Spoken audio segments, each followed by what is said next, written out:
नमस्कार दर्शकों, हमारे इस खास कार्यक्रम में आपका स्वागत है। हमारे साथ स्टूडियो में मौजूद हैं ज्योतिषाचार्य अतुलेन्द्र जी महाराज। आज हम बात करेंगे महाराज जी से ग्रहों की राशि में वर्ण व्यवस्था की। महाराज जी, आपका बहुत बहुत स्वागत है हमारे इस खास कार्यक्रम में। धन्यवाद। महाराज जी, ये बताइए, ग्रहों की राशि में वर्ण व्यवस्था क्या होती है? जिस प्रकार आर्य सभ्यता के अनुसार मनुष्य की 4 वर्णों में विभाजित किया गया है, उसी प्रकार ग्रहों को भी वर्ण में विभाजित किया गया है। ज्योतिष शास्त्र के अनुसार 4 वर्ण बनाए गए हैं ग्रहों के भी, जैसे कि ब्राह्मण वर्ण, क्षत्रिय वर्ण और वैश्य वर्ण तथा शूद्र वर्ण। ये 4 वर्णों में ग्रहों का भी विभाजन किया गया है।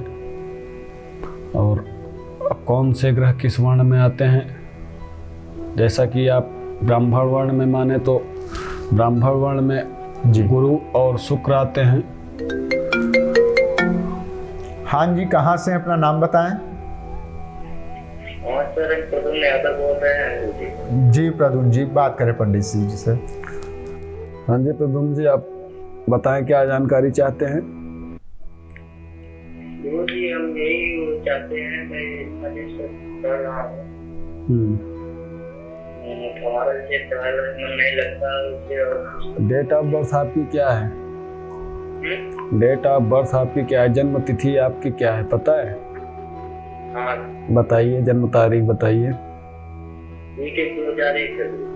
1/1/2001। समय क्या है? क्या गुरु जी? समय टाइम क्या था? जन्म का समय क्या था आपके? समय पूछिए, कौन सा मतलब ये? दिन में, रात्रि में, सुबह, आप किस टाइम पे आपका जन्म हुआ था, उस समय आपको पता है? दोपहर में कितने बजे? गुरु जी, इतना एग्जैक्ट मालूम नहीं। 12 से 1 के बीच में या 2 तक में? शाम 4। आप ऐसा करिए, 1 से लेके 9 के बीच में कोई एक संख्या लेके आप हमको बताइए। 1 से लेके 9 के बीच में कोई एक नंबर आप चूज करके बताइए। 3। ओके जी। जन्म का स्थान कहाँ का है आपका? गुरु जी, हमारा जन्म स्थान यहाँ बैजयपुर है। जी। कुंभ राशि है आपकी। पूर्व भाद्रपद नक्षत्र के 3रे चरण में आपका जन्म हुआ है और वृष लग्न राशि है आपकी। इस समय देखा जाए तो शनि की महादशा चल रही है 2005 से, तथा बृहस्पति की अंतर्दशा और बृहस्पति की प्रत्यंतर दशा। 2005 से शनि की महादशा चल रही है। गुरुजी, कैसे ठीक हो? हमारे आपके कार्यों में जो रुकावटें आ रही हैं, अड़चने आ रही हैं, पढ़ाई लिखाई में जो मन नहीं लग रहा है आपका, कोई सफलता प्राप्त नहीं हो रही है, शनि के कारण ही हो रही है, क्योंकि आपका स्वामी भी शनि है, कुंभ राशि है आपकी। इसमें आपको शनि से लेके उपाय करना होगा। साथ साथ गुरु भी आपका खराब चल रहा है, वक्री चल रहा है। इसमें आप शनिवार के दिन शनिदेव का मंदिर हो आसपास आपके, आप 250 ग्राम सरसों का तेल ले लीजिएगा और 50 ग्राम काला तिल। पहले आप सरसों के तेल से 50 ग्राम तेल डाल के स्नान कराइएगा सर से, उसके बाद तिल डालिएगा, फिर बचे हुए तेल को आप डाल के स्नान कराइएगा। और एक दीपक जलाना होगा शनि भगवान के सामने दोनों टाइम, सुबह शाम दोनों टाइम। और सुबह के टाइम पीपल को आप जल दे दीजिएगा जब आप शनिवार को जाएंगे पूजा करने। तो इतना करिए, 5 से 7 शनिवार में हो सकता है आपको कुछ लाभ मिलना शुरू हो जाएगा। जी। कुछ हमारे से स्वास्थ्य भी नहीं ठीक रहता है, हमारे कुछ मानसिक टेंशनें ज्यादा रहती हैं, सर में दर्द रहता होगा। और देखा जाए तो धनेश में आपके राहु बैठा हुआ है 3रा घर लेकर के, इसलिए प्रॉब्लम हो रही है स्वास्थ्य संबंधित। और राहु के लिए आप बुधवार के दिन आप कुत्ते को दूध और बिस्किट खिलाइए 12:30 से 1:45 के बीच में, दोपहर में। जी, बुधवार के दिन। जी गुरुजी। ओके, कितना करिए लाभ मिलेगा आपको? 5-7 हफ्ते करिए। ठीक गुरुजी, प्रणाम। ओके। अच्छा पंडित जी ये बताइए, वैश्य और शूद्र वर्ण में कौन कौन से ग्रह आते हैं? हाँ, वैश्य और शूद्र वर्ण में ये ग्रह आते हैं। वैश्य वर्ण में चंद्रमा ग्रह आता है आपका, जी। तथा शूद्र वर्ण में आपका बुध, शनि, राहु और केतु, ये 4 ग्रह आपके शूद्र वर्ण में आते हैं। जी।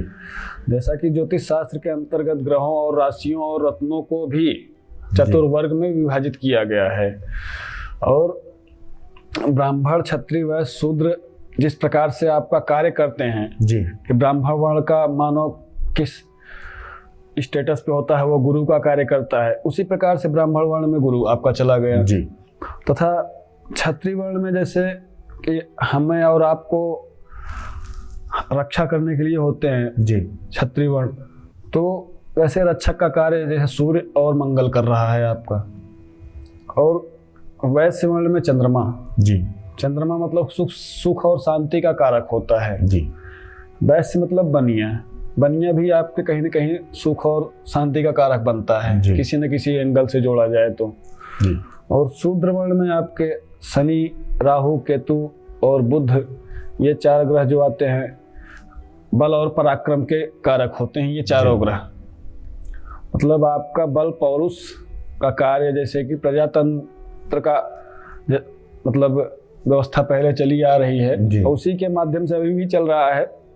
ऐसा कुछ नहीं है कि लोग कहते हैं जातिवाद या कुछ भी, वो सारा सिस्टम उसी के अकॉर्डिंग ग्रहों में भी है, और उसी के अकॉर्डिंग आपका राशि में भी है, और वही राशि के हिसाब से कौन से रत्न आपके आते हैं। रत्न भी आपको, अगर आप आगे जानना चाहेंगे कि रत्न कौन से किस वर्ण में आते हैं ये सारे रत्न, तो वो भी है, सारी व्यवस्था है जी। और निश्चय ही यह वर्ण निर्धारण ब्राह्मण, क्षत्रिय, वैश्य, शूद्र जाति बोधक न होकर विशेषता बोधक रहा है। जी। विशेषता मतलब आपकी एक विशेष छवि का मतलब उसके अनुसार आप समझिए जी, वो रहा है, अथवा जाति के नाम व रूप में प्रख्यात हो गया है यह। जी। हम आप जो देखते हैं यह जाति के नाम पे विख्यात चल रहा है जी। और यह श्रेणी कारण उस वस्तु के रूप और रंग गुप्त प्रभाव पर भी आधारित होता है जी। मतलब ब्राह्मण वर्ण का है तो वो क्या कार्य कर रहा है, क्षत्रिय का क्या कार्य है, वो क्या कार्य कर रहा है, मतलब थोड़ा बहुत तो उसके वर्ण के हिसाब से उसको कार्य अपने आप उसके अंतर कार्य शैली प्रकट हो जाती है, वो उसे प्राप्त हो जाती है। अब राशि, ये पंडित जी हमारे अंदर एक सवाल आ रहा है, जैसे कि इसमें राशियों का क्या प्रभाव होता है? राशि वर्ण, राशियों का भी वर्ण व्यवस्था है जी। अब राशि 12 राशियां होती हैं जी आपकी, मेष, वृष, कर्क, मीन, सिंह, धनु, वृश्चिक, कन्या, मकर, मिथुन, तुला, कुंभ आदि 12 राशियां हैं जी। और इनमें भी कौन कौन सी राशियां किस वर्ण के अंतर्गत विभाजित की गई हैं ज्योतिष शास्त्र के अंतर्गत, ये अगर आप जानना चाहें तो वही हम बताते हैं आपको। जी। तो पंडित जी बताइए इन राशियों का ग्रहों में क्या प्रभाव है? राशियों का ग्रहों में ग्रह के अकॉर्डिंग ही राशियां हैं जी।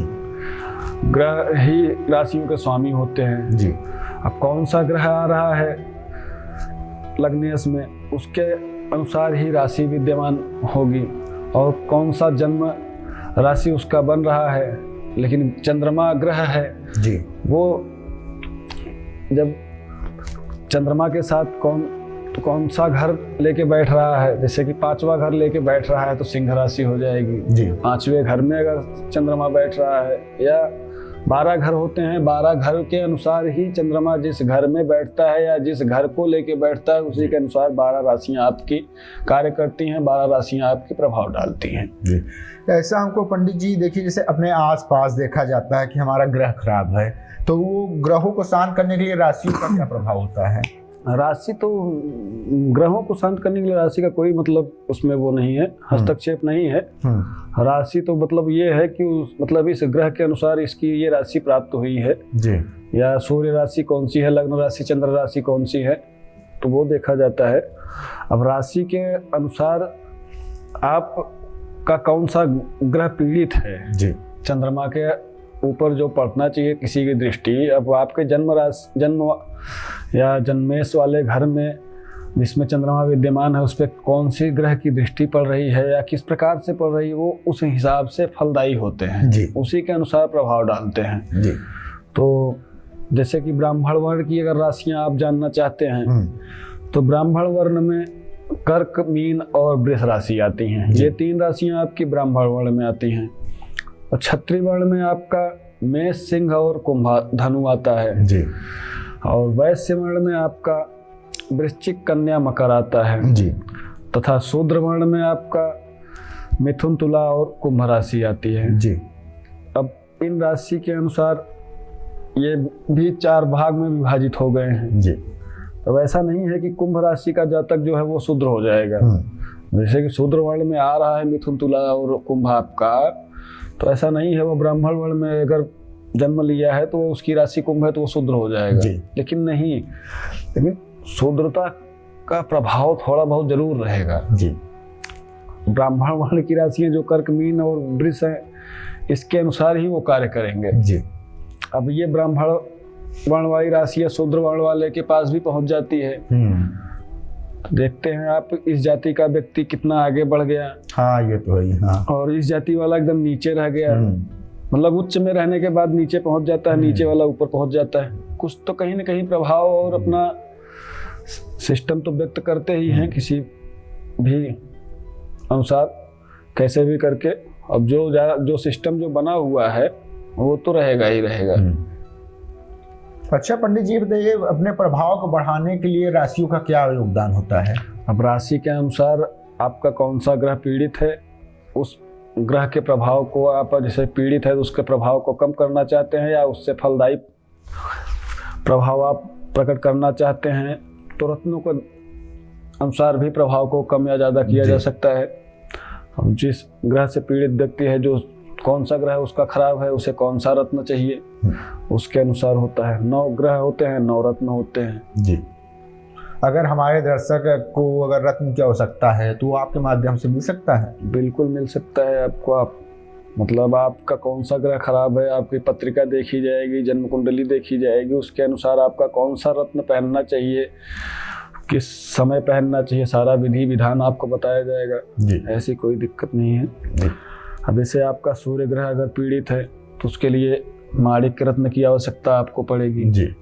अब उस माणिक्य रत्न को किस धातु में आपको पहनना है, अब आपका कौन सी राशि आ रही है, उसके अनुसार उसमें कौन सा ग्रह और पीड़ित हो रहा है, उसमें कौन सी धातु की आवश्यकता है। चांदी में भी पहन सकते हैं, सोने में भी पहन सकते हैं, अष्टधातु, पंचधातु किसी में भी धारण किया जा सकता है। जी। तो उसके अनुसार देखा जाता है सारा। नमस्कार पंडित जी, हमारे साथ जुड़ने के लिए आपका बहुत बहुत धन्यवाद।